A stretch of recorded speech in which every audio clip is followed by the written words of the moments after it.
Quem me conhece sabe que eu sou apaixonada por desenhos infantis. E um dos meus queridinhos na atualidade são os vizinhos Grimm. Espera, Natália, o que é isso? A gente tá falando de desenhos, isso daqui não era um vídeo de arquitetura? É sim, um vídeo de arquitetura. Me dá só uma chance para mostrar como essa discussão tem sim a ver com o universo da arquitetura e que existe conhecimento em todos os lugares.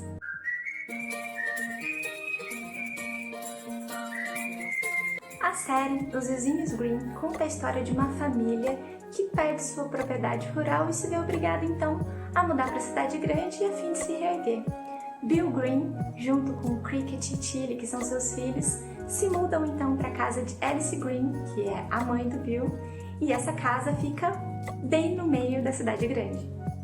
Quando eu vi o teaser da série, ainda em 2018, eu fiquei muito empolgada com a proposta, porque foi justamente na época que eu comecei a me interessar mais sobre essa discussão de cidades sustentáveis, principalmente no quesito de produção urbana de alimentos. E nesse sentido, o desenho me pareceu um prato cheio. E olha, ele não decepcionou. O episódio de estreia no Disney XD foi o 8, intitulado Bem-vindos à Nova Casa. Bom, é mais ou menos isso que eu lembro. Eu acho que esse foi mesmo o episódio de estreia, e se não foi, foi o primeiro que eu vi. E já nesse primeiro episódio eu fiquei encantada com a qualidade da reflexão apresentada sobre o meio urbano e com a forma leve e delicada como várias questões que a gente discute em literatura pesada foram bem exemplificadas e bem trabalhadas. É super interessante o jeito como esse episódio mostra a cidade através da ótica de alguém que não nasceu e não viveu a vida inteira nela e que, portanto, não lida com as problemáticas comuns aos centros urbanos como se fosse uma coisa normal. Então, para os Grimm, a cidade vai ser um organismo complexo, difícil de ler, hostil, complicado, burocrático e um lugar de poucos amigos, mas que também apresenta belezas e possibilidades. Nesse mesmo episódio tem uma cena que me marcou bastante, que é deles dentro da caminhonete entrando na cidade grande. Enquanto Bill tá ali desesperado tentando entender o trânsito, as placas, com aquelas buzinas todas, as crianças ficam maravilhadas olhando tudo pela janela e falando: "Ah, olha aquilo! Ah, passou! E passou!" Eu acho muito interessante porque a gente discute bastante essa relação da velocidade e do que as pessoas conseguem perceber, visualizar e interagir com a cidade. E é tão rico ver que nesses pequenos detalhes que às vezes são passados assim batido, que às vezes a gente vê assistindo 2, 3 vezes, eles levantam discussões e reflexões muito sutis, mas muito apropriadas. Outro episódio encantador, provavelmente o meu favorito, é o 17, que se chama O Tour da Tilly. Nesse episódio, a Tilly leva sua avó para conhecer os pontos turísticos da cidade grande, a fim de convencer Alice que a cidade grande é sim um lugar bem legal e interessante. Nos capítulos anteriores, a gente percebe que a relação da Alice com a cidade é um tanto conturbada, assim, digamos. Ela odeia a cidade. Ela não gosta do barulho, do excesso de pessoas, da poluição. E a gente acaba percebendo que, na verdade, ela só se mantém morando lá porque a casa onde ela mora foi onde ela nasceu e viveu a vida toda. E a gente vê que aquele terreno onde a casa tá é terra dos Grimm há gerações.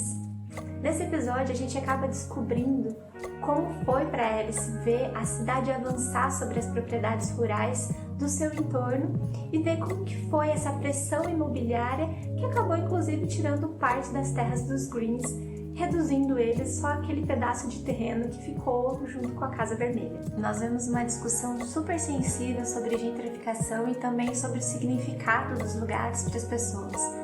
Além de uma crítica a essa cidade feita para o turismo, que se preocupa só com quem visita e não com quem mora. Em dado momento, ela fala para Tilly: "Esses monumentos podem ser importantes para os outros, mas eles não são para mim." Confesso que eu fiquei muito emocionada com essa parte e fiquei bastante tempo pensando, sabe, sobre o meu papel, a minha responsabilidade profissional. Eu fiquei pensando, que tipo de cidade a gente está fazendo para as pessoas? Aí eu me recordo de uma reflexão levantada pelo Richard Rogers no seu texto Cidades para um Pequeno Planeta, onde ele fala dessas estruturas estéreis, né, desses edifícios, desses lugares que poderiam ser simplesmente escolhidos num catálogo de fachada e que não fazem sentido nenhum, não tem significado nenhum para a população local, para o lugar onde ela está. Incrível, né? Tipo, pensamento científico, um desenho infantil, essa correlação, eu acho genial. Bom, depois de toda essa reflexão e dessa compreensão por parte da Tilly do porquê a avó não gosta da cidade grande, a Tilly propõe então um novo tour, o Tour da Tilly. Nesse tour, a Tilly vai mostrar para a avó os locais que são importantes para ela, para Tilly. Né? E ela vai mostrar então para a avó essa cidade vivida, essa cidade da perspectiva do morador. E não mais essa cidade cenográfica que só serve para tirar foto, para ser vista por turista e para ser consumida, sabe? Então, assim, eu acho esse episódio fantástico, é genial, você precisa assistir para entender como eles conseguem trabalhar com tudo isso, com tanta sutileza, sensibilidade e ao mesmo tempo com uma carga de teoria super importante. Por mais que a série discuta muitas coisas sobre urbanismo, eu identifico como eixo central da discussão a sustentabilidade no meio urbano. E eu acho genial como eles construíram essa crítica, porque eles não falam do modo como nós da cidade vemos a questão e pensamos na questão, mas sim através da visão de alguém no campo, de um agricultor familiar, que tem uma outra relação com os espaços naturais e uma outra relação com a comunidade, com as relações humanas. E é legal justamente porque o desenho critica o modo romântico e estereotipado que muitas vezes a gente da cidade lida com questões como o campo, a natureza, a produção de orgânicos, a causa animal. Meu amigo, é cada tapa na cara. Inclusive essa semana eu tava vendo um vídeo da Raquel Ronick e ela tava falando sobre a plataforma Sampa Mais Rural. E nesse vídeo ela discute como em São Paulo as áreas rurais são áreas invisíveis para o planejamento urbano, são vistas simplesmente como áreas à espera da urbanização, como se essas áreas já não fossem ocupadas e já não tivessem propósito, sentido e população própria. Por mais que ela fale disso para São Paulo, isso é sim uma realidade dos grandes centros brasileiros. E isso tudo dialoga tanto com o desenho. No desenho a gente vê que a questão dos orgânicos é algo cool e que a sustentabilidade é tratada como um assunto da moda, mas que o Bill, o cara do campo, não é assim tão cool e não tá assim tão na moda. E a gente percebe que ele não tem espaço nem importância em todo esse diálogo.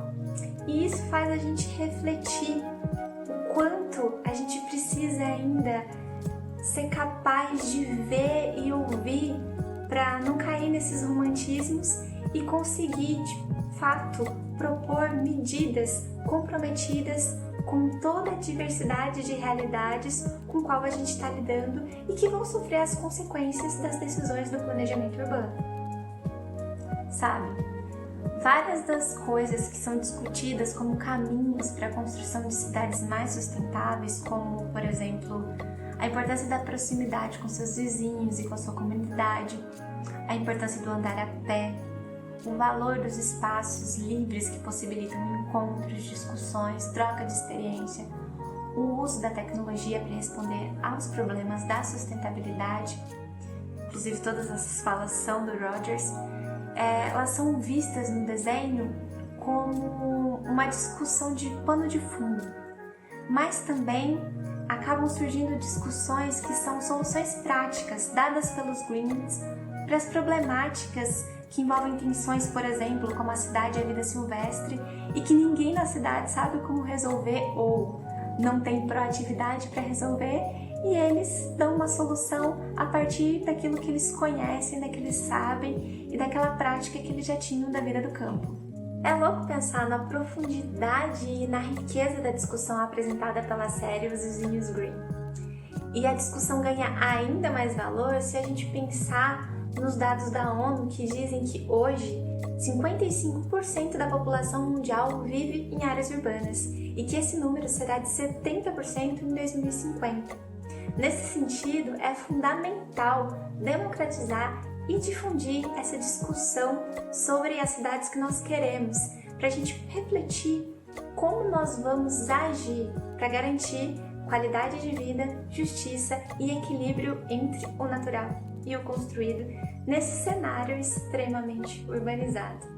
A gente precisa fazer como viu no episódio 7 e, ao invés de ficarmos parados no congestionamento, esperando uma decisão, uma resolução do poder público, a gente pode começar a pensar no nosso papel como cidadão e pode começar a agir com mais proatividade para construir essa cidade que nós queremos para nós mesmos e para os nossos filhos. Se você tem o Disney Plus, a promessa é que nessa sexta agora, dia 18, estreie na plataforma a primeira temporada da série. Então, se você ficou interessado na discussão, vale a pena assistir o desenho e também usar os comentários embaixo para discutir mais sobre o assunto, falando pra gente qual que é essa cidade que você quer ter para você e para os seus filhos e também, de repente, indicando aí assuntos que você gostaria de ver e que você gostaria que a gente comentasse. Também não esquece de curtir e compartilhar com seus amigos, seus familiares, enfim, para todo mundo, porque essa discussão aqui não importa só os arquitetos e urbanistas, né? Importa todos que vivem na cidade e todos que querem fazer dela um lugar melhor.